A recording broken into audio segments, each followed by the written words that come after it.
All right, deep dive time, and this one's got everyone talking. Dolly Alderton's Good Material. It's picking up awards like crazy, even a Best of the Year from the New York Times. But we get it. Who's got time for every book on the list? Right, you see those reviews piling up and you're like, okay, but is it really that good? That's where we come in. Exactly. We're cutting through the noise to help you decide if this one belongs on your reading list. And let's be real, the hype is strong with this one. It's off the charts. Yeah. And it's not just your average good book praise. Critics are throwing around words like laugh out loud funny, refreshing, even wickedly funny and sincere. Those are some loaded compliments. They really are. And the comparisons, too. Nora Ephron, Helen Fielding, Richard Curtis. We're talking rom-com royalty, but with a side of something deeper, wouldn't you say? Totally. Like, they're setting her up as the heir apparent to that witty, relatable storytelling style, but with a modern twist. It's like they're saying she's the voice of our generation when it comes to love and relationships. One reviewer even called her, and I quote, one of this generation's preeminent oracles for love, romance, and heartbreak. Wow. So what is it about her style that's resonating so strongly? Well, several reviewers mentioned her snappy dialogue and electrically honest voice. Like you're right there with the characters, experiencing every awkward encounter and heartfelt confession. That conversational style is so key, especially in this genre. You want to feel like you're getting advice from a friend, not a textbook. Totally. And it sounds like Alderton nails that balance of being both witty and insightful. So far, we've got relatable, poignant, funny, but thought-provoking anything we're missing. I think that sums up the initial buzz. But what I'm curious about are these hints at some unexpected twists, especially with the main character. One review even called the plot ingeniously constructed, saying it flips the script on your typical romantic loss story. Ooh, now that's interesting. What do you think she might be doing differently, and what does that tell us about the book's overall message? Well, one thing that jumps out is the focus on a male protagonist going through heartbreak. How often do we see that in this genre? That's a great point. Usually it's the woman trying to piece things together after a breakup. So is Alderton giving us a completely different perspective on heartbreak, or are there some universal truths that transcend gender? Exactly. It's a chance to explore the other side of the coin, the often overlooked male perspective on love, loss, and moving on. One review even went so far as to call this shift in perspective radical. Listener, have you read many books where the man's heartbreak takes center stage? It's like Alderton's using this character to challenge our assumptions about love and loss. Absolutely. She's taking a familiar formula and saying, what if we look at it this way instead? And it's not just about romantic relationships either. A lot of reviewers praise her ability to portray the full spectrum of human connection. From friendships to family dynamics, it's like she gets that life isn't all about finding the one. And that's where her background as a columnist and podcast host probably comes in. She's constantly observing and analyzing human interactions in all their messy glory. Her podcast, The High Low, is a perfect example. It's like listening in on a really insightful conversation between two friends about relationships, anxieties, all the stuff we go through. Do you think that experience has shaped her writing in Good Material? I think it definitely plays a role. Podcasts offer this unique window into people's lives, their thoughts and feelings. It's like eavesdropping on a therapy session with your most interesting friends. And Alderton seems to capture that same level of intimacy and authenticity in her writing. That makes a lot of sense. It's like she's inviting the reader to be part of the conversation, wouldn't you say? Exactly. And that's incredibly powerful, especially in a world where we're constantly bombarded with these picture-perfect versions of reality. People are craving authenticity, connection, stories that make them feel seen and understood. And it sounds like Alderton delivers on that front. But before we go any further, let's take a closer look at the woman behind the words. She's more than just an author. She's this multi-talented creative force. Oh, for sure. Award-winning author, screenwriter, journalist. She even co-hosts a wildly popular podcast, as we mentioned. So how does all of that feed into Good Material?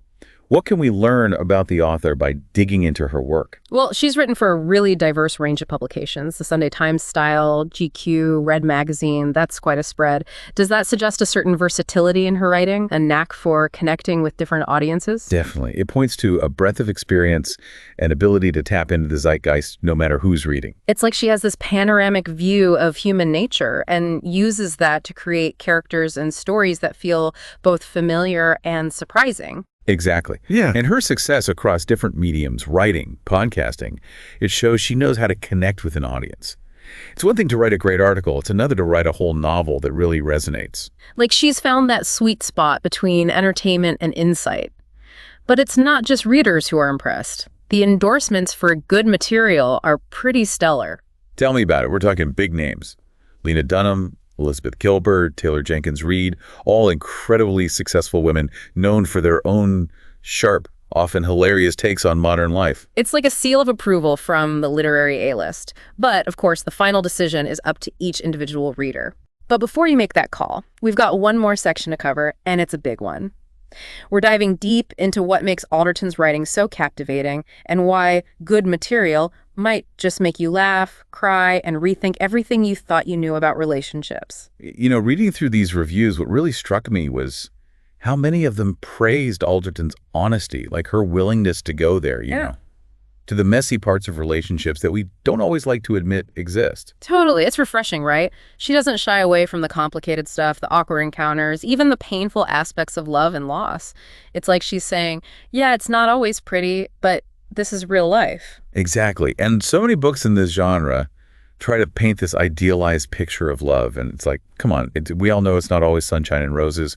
Life's messy, relationships are messy, and Alderton gets that. One reviewer even called her writing refreshingly honest, which I thought was perfect. It's like she's giving you permission to embrace the imperfections, the vulnerabilities, all those things that make us human. And that's so important, especially these days when we're constantly bombarded with these picture-perfect images of what relationships should be like. It's like, just let us be real, you know? Right. And speaking of keeping it real, let's circle back to that male protagonist we touched on earlier. One review I read pointed out how Alderton uses this character to kind of flip the script on traditional gender roles in rom-coms. What do you make of that? I think it's brilliant. And it's not just about seeing a man experience heartbreak. It's about challenging the expectations that we often put on men and women when it comes to those experiences. It makes you wonder if she's using this character to explore a different side of heartbreak, one that we don't often see portrayed in books or movies.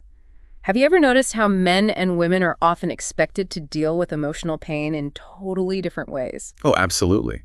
There's this unspoken rule that men should be stoic. Yeah. You know, just tough it out when it comes to heartbreak, whereas women are almost expected to be more emotional, more expressive. It's like we're supposed to just cry it out and eat a pint of ice cream or something. Exactly. And listen, there's nothing inherently wrong with either of those responses, but it's refreshing to see an author challenge those stereotypes and explore the full spectrum of human emotion, regardless of gender. It's like she's saying, hey, heartbreak is heartbreak no matter who you are. It's going to be messy and complicated, and there's no right or wrong way to deal with it. Exactly. And by giving voice to a male character who's going through those emotions, she's creating a space for men to feel seen and heard in a way that they might not always feel comfortable doing in real life. That's a really good point. It's like she's using fiction to challenge those societal norms and open up conversations that might not otherwise happen. And that's the power of storytelling, right? It allows us to explore different perspectives, to step outside of our own experiences and connect with something bigger than ourselves. And it sounds like Alderton is a master at crafting those kinds of stories, the ones that stay with you long after you've finished reading them. Absolutely. But it's not just the emotional depth that makes her work so compelling. It's also her wit, her intelligence, her ability to find humor in even the most unexpected places. Oh, for sure. So many reviewers raved about her humor, how she can make you laugh out loud 1 minute, then have you nodding along in recognition the next. Exactly. It's that balance of humor and heart that makes her work so special. It's not just a rom-com, it's a reflection of life, you know, the highs, the lows, everything in between. Speaking of which, one thing that stood out to me about good material is how it explores all different kinds of relationships, not just romantic ones, but also friendships, family dynamics, that whole messy web of human connection. Right, and I think that speaks to Alderton's ability to capture the complexities of relationships in all their forms. It's like she understands that our lives aren't just defined by our romantic partners. Exactly. It's about the friends we lean on, the families we come from, the people who shape us, for better or worse. It really is. Yeah. And I think a lot of readers can relate to that feeling of, like, these are my people, the ones who make up my world. And Alderton captures those dynamics so well in her writing. It's like she's holding up a mirror to our own lives, making us laugh, making us think, and maybe even making us feel a little less alone in the world. Exactly. And that, I think, is the mark of a truly gifted writer. It really is amazing how Alderton weaves all these different elements together, the humor, the heartbreak, those really insightful observations about human nature. It all comes together to create this really unique reading experience. It's true. It's like you're getting a glimpse into someone's diary, but in the best way possible. Yeah. That feeling of raw honesty and vulnerability, but without sacrificing any of the wit or intelligence that we've come to expect from her. And that's what makes her work so compelling, right? She's not afraid to be honest, even when it's messy or uncomfortable. One reviewer even said that reading good material was like having a heart-to-heart with your wisest, funniest friend, which I thought was such a perfect way to put it. Totally. You feel like you're getting those late-night, soul-searching conversations that you might have with your closest friends, but with the added bonus of Alderton's sharp observations and witty commentary. It's like a master class in navigating the ups and downs of life and relationships. It really is. And it's not just about the content either. Her writing style is so engaging. You find yourself laughing one minute, then nodding along in recognition the next, maybe even shedding a tear or two. Exactly. She has this incredible ability to evoke such a wide range of emotions in the reader, often within the span of a single page. It's that emotional honesty, that willingness to be vulnerable and real that really sets her apart. I couldn't agree more. So to our listener who's been with us on this deep dive into good material, what's the final verdict? Is this book worth adding to the ever-growing to-read pile? Okay, here's the deal. If you're looking for a light and fluffy read, this might not be the one for you. But if you're ready to dive deep into the complexities of human connection, to laugh, to cry, and maybe even learn a thing or two about yourself along the way, then absolutely good material deserves a spot on your bookshelf. And there you have it, folks. We've unpacked the hype, explored the themes, and analyzed the writing, all to help you decide if Dolly Alderton's good material is the right read for you. Now, all that's left is to grab a copy and dive in. Happy reading.